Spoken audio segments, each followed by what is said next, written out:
There is a skull pyramid outside Nishapur, not a metaphor, not a monument someone built centuries later to remember the dead, an actual pyramid made of severed heads, stacked in rows, sorted, men in one pile, women in another, children in a third.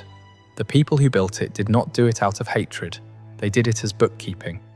Because the man who ordered Nishapur, levelled, needed to know the count was accurate. Every head accounted for. Every resident of the city confirmed dead. Nishapur was not the first city, it was not the last, it was just the one where they decided to start counting differently. What you are about to hear is the full account of how the largest empire in Central Asia was dismantled, city by city, population by population, in under 2 years. But here is what most people miss. None of it had to happen. In 1218, the most powerful empire in Central Asia received a trade caravan from the east. 450 merchants, camels loaded with gold, Chinese silk, silver, musk, fine textiles, a fortune crossing the steppe under the personal seal of a ruler most of the Western world had never heard of. The message attached was simple. It said, "I regard you as my most cherished neighbour. Let there be trade between us. Let us establish a bond of friendship." The empire's ruler, Shah Muhammad II, commander of over 400,000 soldiers, self-declared shadow of God on earth, had a choice: accept the caravan, open trade profit, or refuse. He did not do either. What he did instead would trigger the single most destructive military campaign the medieval world had ever seen. And by the time it was over, the population of Central Asia would drop by an estimated 75%. That number is not inflated. Multiple independent sources, Persian, Chinese, Arab, converge on it. 75%. This is how it happened. Before this gets worse, and it will get worse, hit subscribe. We do not soften what happened here. We do not skip the hard parts. And what comes next is the hardest part of all. Stay with me. The caravan crossed into Khwarazmian territory and arrived at a border city called Otrar. The governor of Otrar was a man named Inalchuk. He was the Shah's uncle by marriage. His appointment was political, a reward for family loyalty, not administrative competence. When the caravan arrived, Inalchuk saw the goods.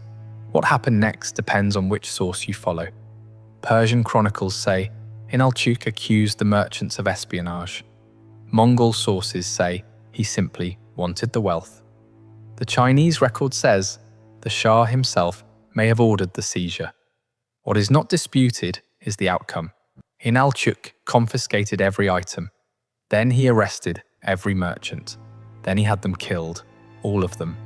450 men, executed in a border city by a provincial governor who may or may not have had authorization from his emperor.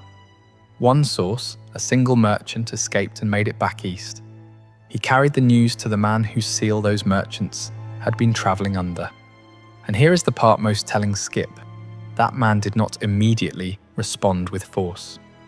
This is where the entire trajectory of Central Asian history pivots. The ruler who sent the caravan, who had not yet been named in any demand or declaration, sent ambassadors to Shah Muhammad, not soldiers, ambassadors. The demand was precise: surrender the governor of Otrar, acknowledge that the massacre was unauthorized, allow the man responsible to be punished. This was, by the standards of the era, an extraordinarily restrained response. 450 men carrying a sovereign seal had been slaughtered. In the law of the steppe, ambassadors and merchants under a ruler's protection were inviolable. Their murder was an act of war already justified, but an alternative was offered. Give up one man, one governor, one relative who had overstepped.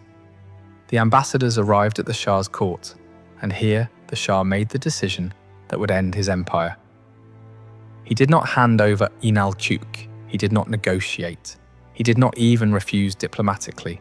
He executed the lead ambassador, a Muslim envoy. The others he mutilated, their beards were burned, their heads shaved. Among Mongol and Turkic peoples, this was not just an insult, it was a deliberate humiliation, a mark of subjugation.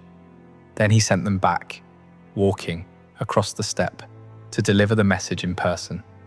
When those envoys reached the Eastern Court, the entire camp saw them, the burned faces, the humiliation made visible.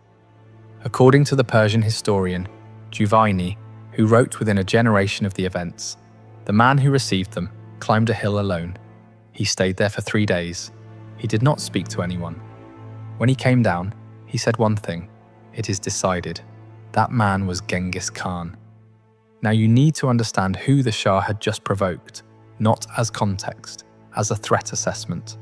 By 1218, Genghis Khan had already done something no one on the steppe had done before. He had unified the Mongol tribes, not through inheritance, not through wealth, but through 2 decades of war, betrayal, enslavement, and survival that had started when he was a teenager, abandoned on the steppe with nothing. His birth name was Temujin. His father was poisoned by rival Tatars when Temujin was 9.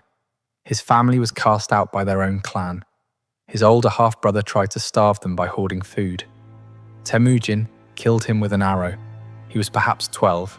He was captured by a rival tribe and held prisoner with a wooden kang locked around his neck. He escaped at night into a frozen river and hid submerged with only his face above water until his captors passed.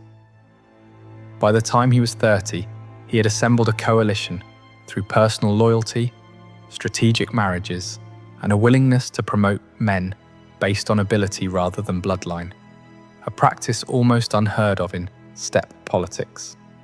By 40, he had crushed every rival confederation on the Mongolian plateau. In 1206, a grand assembly declared him Genghis Khan, universal ruler. What made his army different was not size, it was structure. Every unit operated on a decimal system. Squads of 10, companies of 100, regiments of 1,000, divisions of 10,000. Officers were chosen by merit. Discipline was absolute. Desertion from a squad of 10 meant the entire squad was executed. Retreat without orders meant the same. They trained for years on coordinated maneuvers, using flag and arrow signals across distances of miles. They could ride 60 miles a day for weeks.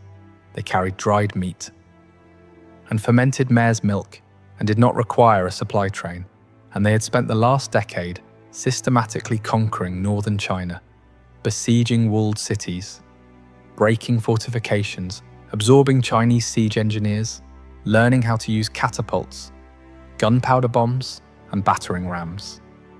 By 1218, this was not a nomadic horde. It was a professional military machine that had been sharpened against the largest civilization on Earth. And the Shah had just killed its ambassadors. That was who was coming. What follows is a military campaign that will take roughly 18 months. In that time, every major city in the Khwarazmian Empire will be attacked. Most will be destroyed. Several will never be rebuilt. The estimated death toll ranges from 10 to 15 million people in an era when the entire world population was roughly 400 million. To put that in proportion, the Mongol invasion of the Khwarazmian Empire killed a higher percentage of the regional population than the Black Death would a century later. And every phase of it connects directly back to what the Shah did to those envoys. The Shah knew war was coming. He had time to prepare. And on paper, he made a reasonable decision. He dispersed his 400,000-man army across his major cities. Each garrison was large enough, he believed, to withstand a siege. His strategy was to force the Mongols to fight on multiple fronts simultaneously, stretching their smaller force thin. This was a catastrophic miscalculation, because it meant no single garrison was large enough to face the full Mongol army in the field. And it meant no mobile reserve existed to reinforce cities under attack. Each city was on its own. The Shah had also spent years purging commanders he did not trust, replacing experienced officers with political allies. His generals were appointed for loyalty, not competence. Many of them had not fought a serious engagement in years. He had quarrelled publicly with his own mother, Turkan Khatun, who controlled the eastern provinces and had her own network of loyalists. That fracture would cost him. When the Mongols came, Turk and Khatan and members of the royal family were captured. The empire's own internal divisions made them vulnerable from the start. The empire looked unbreakable from the outside. From the inside, it was a structure held together by money and fear, and the force approaching understood exactly how to exploit